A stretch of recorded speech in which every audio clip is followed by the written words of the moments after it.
ہم سب پاکستانی ہیں اور ہمیں پاکستانی ہونے پہ فخر ہے۔ گو کہ میرا تعلق آزاد کشمیر سے ہے، لیکن پھر بھی ہم اپنے آپ کو کشمیری کے بجائے پاکستانی کہتے ہیں۔ ہم شروع سے یہ نعرہ سنتے ہوئے جوان ہوئے ہیں کہ کشمیر بنے گا پاکستان۔ جب کشمیر بنے گا پاکستان ہم کہتے ہیں تو ہم جو مقبوضہ علاقہ ہے اس کے بارے میں کہتے ہیں کہ وہ بھی پاکستان بنے گا، کیونکہ آزاد خطے کو تو ہم آلریڈی پاکستان کا حصہ ہی سمجھتے ہیں۔ اب جب کبھی پاکستان کے بارے میں اگر کچھ حالات صحیح نہ ہوں تو دل کڑتا ہے، اگر بات کی جائے تو اس کا مطلب یہ نہیں ہوتا کہ ہم پاکستان کے خلاف ہیں۔ اب ہم جو یہ سنتے ہوئے پاکستان کے بارے میں جو جوان ہوئے ہیں وہ یہ تھا کہ اسلام کے نام پر بننے والی دنیا میں پاکستان دوسری ریاست ہے، یعنی پاکستان اسلام کے نام پہ بنا ہے اور یہ 27 رمضان المبارک میں وجود میں آیا ہے، اس لیے اس کو کوئی زوال نہیں ہے، قیامت تک قائم رہنا ہے اس نے۔ ہمارا پکا یقین بھی تھا۔ اب یقین تب متزلزل ہوا جب دیکھا کہ انٹرنلی ہمارے معاملات دن بدن خراب ہوتے گئے اور یہاں تک پہنچے کہ 1971 میں ملک ٹوٹ گیا۔ ہم دشمن سے شکست کھا گئے، جو ہندو دشمن تھا اس سے ہم شکست کھا گئے، ہمارے 94,000 جو فوجی تھے سرنڈر کر گئے۔ تو سوچنے والی بھی بات آئی کہ اگر یہ بات سچ ہے کہ اسلام کے نام پر بنی ہوئی ریاست تھی، 27 رمضان المبارک میں وجود میں آئی تھی، اس کو کوئی زوال نہیں ہے، تو زوال اور کون سا ہوتا ہے؟ مشرقی پاکستان بنگلہ دیش بن گیا، ٹوٹ گیا ملک، تو یہی زوال ہے۔ تو کیا مطلب یہ ہے کہ پورا ملک اگر ختم ہو جائے خدا نہ خواستہ تو وہ زوال ہوگا، باقی ٹوٹنے سے زوال نہیں ہوگا؟ تو اس کا مطلب ہے بنگلہ دیش مشرقی پاکستان الگ ہو گیا تو خیر ہے، زوال تھوڑا ہی ہو۔ کل کو کوئی اور پریونس خدا نہ خواستہ الگ ہو جاتا ہے تو زوال تھوڑا ہی ہو، تو یہ تو زوال ہے نا۔ تو پھر علامہ اقبال کا ایک شعر ذہن میں آتا ہے جو بچپن میں ہم اسمبلی میں اسکول میں پڑھا کرتے تھے کہ عمل سے زندگی بنتی ہے جنت بھی جہنم بھی، یہ خاکی اپنی فطرت میں نوری ہے نہ ناری ہے۔ اور یہی ایک مسلمہ اصول بھی ہے کہ آپ کے اعمال کی وجہ سے آپ اچھے بھی ہوتے ہیں برے بھی ہوتے ہیں۔ ایسا کوئی نہیں ہوتا کہ کس کے نام پہ بن گئی اور کیسے ریاست بن گئی اور اب جو مرضی آپ کرتے رہیں اس کو ایسے ہی رہنا ہے، نہیں ہوتا ہے۔ صحیح کام کریں گے تو نتیجہ صحیح ہے، غلط کام کریں گے نتیجہ غلط ہے۔ یہی دنیا کا اللہ تعالیٰ نے اصول بنایا ہوا ہے۔ اسی بیس پہ انڈیویجول بھی انسان کو جانچا جائے گا کہ دنیا میں آپ گئے، اچھے کام کیے برے کام کیے، اچھے کام کیے انعام، برے کام کیے سزا۔ یہ جو سمجھیں گے نہیں نا لوگ، ہم کہیں گے کہ ہم تو بخشے ہوئے لوگ ہیں، ہم تو بڑے پتہ نہیں کیا، تو مسئلہ یہاں سے شروع ہوگا۔ اب میں کوئی بہت بڑا اسکالر اسلام کا نہیں ہوں، لیکن اسلام کو ہم مسلمان ہیں، اسلام کو پڑھتے ہیں۔ اساس کیا ہے اسلام کی؟ قرآن، اور قرآن کو کم از کم اتنا تو ہے کہ اپنے فہم کے حساب سے، ترجمے کے حساب سے بیسک چیزیں تو پڑھی ہوئی ہیں ہم نے۔ اب اس کو اگر سامنے رکھیں تو اللہ تعالیٰ نے بہت سی پرانی جو اقوام ہیں ان کے واقعات یا قصے بیان کیے ہیں قرآن پاک میں، اور ہر قصہ یا ہر واقعہ جو بیان ہوا ہے اس کا ریفرنس ہے، اس کے پہلے اور بعد میں دیکھیں کہ وہ واقعہ کس چیز کے ساتھ جڑ رہا ہے اور اس کے بعد سبق کیا دیا جا رہا ہے۔ اس میں سے ایک واقعہ ہے، یہ ایک قوم ہے جس کے بارے میں بہت دفعہ ذکر ہوا ہے، وہ ہے بنی اسرائیل۔ اس کے پہلے آپ صلی اللہ علیہ وسلم کی بعثت سے پہلے یہ نبوت اور باقی جتنا بھی یہ شرف تھا یہ بنی اسرائیل کو حاصل تھا۔ جتنے انبیاء علیہ السلام تھے وہ بنی اسرائیل میں آتے تھے، لیکن بنی اسرائیل نے کیا کیا؟ بگڑتے بگڑتے بگڑتے وہ اس مائنڈ سیٹ میں آ گئے، اور اس میں قرآن پاک میں آیات بھی موجود ہیں کہ وہ اپنے آپ کو یہ سمجھنے لگے کہ ہم تو دنیا کی باقی عوام سے الگ ہی کچھ قوم ہیں اور ہم سے معاملات بھی الگ طریقے سے ہی ہوں گے، ہم تو بخشے ہوئے لوگ ہیں، ہم تو جہنم میں جائیں گے بھی نہیں، اور اگر گئے بھی تو ایسے ہی تھوڑا بہتا ہمیں سزا دے کے بعد میں جنت میں بھیج دیا جائے گا، فارمیلٹی پوری کرنے کے لیے۔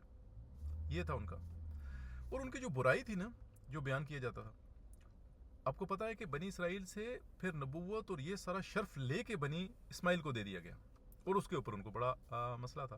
یہ ہوا کیوں؟ ان کی دو جو برائیاں ہیں قرآن پاک میں بہت ساری جگہوں میں بیان ہوئی ہیں، جو کہ مجھے سمجھ آتا ہے، اس کے اگر ڈیفرنٹ ہے تو ظاہر ہے میری رائے یہ ہو سکتی ہے، رائے غلط بھی ہو سکتی ہے، میں کوئی اس میں فتویٰ تھوڑی دے رہا ہوں۔ دو رائے جو مجھے نظر آئی ہیں وہ یہ ہیں، ایک یہ بنی اسرائیل کے بارے میں ہے کہ وہ جو آیات تھی، اللہ کی آیات تھی یا اللہ کے احکامات تھے، ان کو اپنے پرسنل بینیفٹ کے لیے، اپنے ذاتی فائدے کے لیے استعمال کرتے تھے، جس کے بارے میں قرآن پاک میں ہے کہ یہ اللہ کی آیات کو تھوڑی قیمت پہ فروخت کرتے ہیں۔ قیمت تھوڑی پہ فروخت کرتے ہیں مطلب اس کا فائدہ حاصل کرنے کے لیے تھوڑا فائدہ جو دنیاوی فائدہ ہے وہ حاصل کرنے کے لیے ان کو یوز کرتے ہیں، اللہ کے احکامات کو، آیات کو۔ دوسرا یہ تھا کہ بہت سارے انبیاء اور اولیاء صالحین کو انہوں نے ناحق قتل کیا، اس جرم میں بھی وہ مبتلا تھے۔ اور اس میں ایک حضرت عیسیٰ علیہ السلام کا جو واقعہ ہے وہ آپ سب کو پتہ ہے، انہوں نے اپنی دانست میں تو کر دیا تھا نا واقعہ، جس طرح وہ مانتے ہیں۔ یہ الگ چیز ہے کہ اللہ تعالیٰ نے ان کے ساتھ ایک الگ معاملہ کیا۔ تو ایک آیات ہیں جس میں ہے کہ یقتلون الانبیاء بغیر الحق، اس طرح کی ایک آیت ہے کہ وہ انبیاء کو ناحق قتل کرتے تھے۔ یہ دو مین چیزیں ان کی بیان کی گئی، جس کی وجہ سے کیا ہوا کہ ان سے یہ سارا جو شرف تھا، اتنے زمانوں سے ان کے پاس چلا آ رہا تھا، وہ لے لیا گیا۔ جو قریش مدینے میں جو یہود رہتے تھے، ان کا بھی یہی تھا، سورہ بقرہ میں شاید بیان ہوا ہے کہ وہ کہتے تھے کہ بھائی ہم تو ایک بخشی ہوئی قوم ہیں، اور جو یہودی ہوگا یا نصرانی ہوگا وہی جائے گا جنت میں، باقی کوئی نہیں، اور ہمیں کوئی عذاب نہیں ہوگا۔ تو اللہ تعالیٰ نے کہا اچھا ٹھیک ہے، کوئی سند ہے، کوئی ثبوت ہے جہاں اللہ تعالیٰ نے تم لوگوں کو لکھ کے دے دیا ہوا کہ جنت میں ہی جاؤ گے، چاہے کچھ بھی کرتے رہو، تو لاؤ، کیوں جھوٹ باندھتے ہو اللہ پہ؟ ایک وہ واقعہ ہے، وہ سبق ہے ہمارے لیے۔ اب دوسرا دیکھ لیں کہ ہم کیا کر رہے ہیں ایز اے قوم۔ ہم نے یہ مان لیا ہوا ہے کہ ہم کوئی بخشی ہوئی قوم ہیں، ہم 27 رمضان کو وجود میں آئے، ہم اسلام کے نام پہ بنے، اب ہم جو مرضی ہے کرتے رہیں، ہم کو کوئی زوال نہیں ہے، یہی ہے نا ہم کر رہے ہیں۔ لیکن اللہ کا قانون تو الگ ہے۔ اللہ کا قانون یہ ہے کہ اگر اچھے معاملات کرو گے تو کامیاب رہو گے، برے معاملات کرو گے تو اللہ تعالیٰ اس کی اسی طرح ریوارڈ دیں گے آپ کو۔ تو ایک وہ چیز ہے جہاں کہیں نہ کہیں نظر آتا ہے کہ کیا ہم خدا نہ خواستہ وہ قوم جس کے بارے میں ہمیں بیان کیا گیا ہے کہ دھتکاری ہوئی قوم ہے، کیا ہم اسی طرح کی کوئی چیز تو نہیں کر رہے، چاہتے ہوئے یا نہ چاہتے ہوئے، جانتے ہوئے یا نہ جانتے ہوئے؟ ایک چیز۔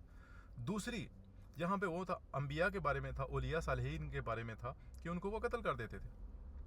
سورہ یاسین میں بھی ہے کہ دو لوگ آئے، انہوں نے اللہ کا قانون جو بیان کیا، بتایا کہ یہ چیز حق ہے، یہ باطل ہے، نہیں لوگوں نے مانا، اور انہوں نے کہا کہ آپ تو نحوست لے کے آئے ہو۔ ایک تیسرے اللہ کے بندے آئے، تو لگتا ایسے ہے کہ ان تینوں کو قتل کر دیا گیا۔ تو اس طرح بہت سارے انبیاء تھے۔ اب یہاں پہ پاکستان میں دیکھا جائے تو انبیاء اولیاء صالحین چھوڑ دیں، یہ صرف کہ جو چیدہ لوگ قوم کے ہوتے ہیں، ان کے ساتھ کیا کیا قوم نے؟ قائد اعظم، ان کو قتل کر دیا گیا۔ جو ان کو ایمبولینس کا واقعہ ہے، جس طرح ان کو زیارت میں شفٹ، اور زیارت سے کراچی شفٹ کیا گیا، اور پھر ایمبولینس جو دی گئی، اور پھر وہ سارا جو معاملہ ہے سیدھا قتل ہے۔ اس کے بعد ان کی جو بہن ہیں فاطمہ جناح، ان کو قتل ہی کیا گیا ہے۔ اگر وہ تحقیق کریں، جانیں، پڑھیں تو وہ قتل ہے۔ اس کے بعد لیاقت علی خان، ان کو قتل کر دیا گیا، دن دہاڑے گولی مار دی گئی۔ بھٹو، میں یہ نہیں کہہ رہا کہ ولی اولیاء ہیں، لیکن قوم کے سرکردہ ہیں، قتل کر دیا گیا۔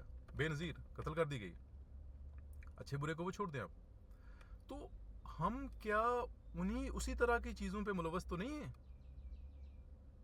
جن کے بارے میں اللہ تعالیٰ نے بتایا تھا کہ یہ بنی اسرائیل ایسے ایسے کام کرتے رہے ہیں جس کی وجہ سے ان سے دنیا کی جو امامت کا فریضہ تھا اور باقی سب چیزیں وہ لے لیا گیا؟